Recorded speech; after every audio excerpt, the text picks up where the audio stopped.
Good morning Telangana. Welcome to T news headlines చూద్దాం. 42% BC రిజర్వేషన్ల సాధనకు బీఆర్ఎస్ పోరాటం. తెలంగాణ భవన్లో గులాబీ నేతలకు ఇవాళ కేటీఆర్ దిశానిర్దేశం.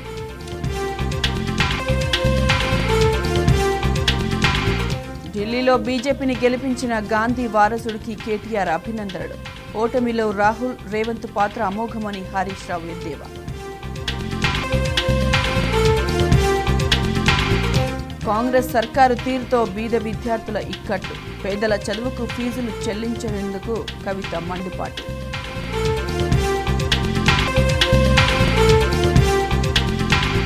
ప్రభుత్వ కులగణన సర్వే చెల్లుబాటు ఎంత? న్యాయ సమీక్షకు నిలవడం కష్టమేనని బీసీల అనుమానాలు.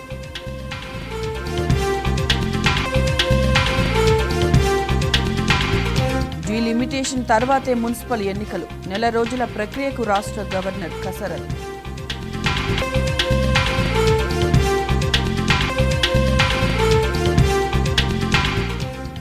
27 ఏళ్ల తర్వాత బీజేపీకి ఢిల్లీ అధికార పీఠం. అసెంబ్లీ ఎన్నికల్లో ఆమ్ ఆద్మీకి 22 సీట్లు, హస్తానికి శూన్యం.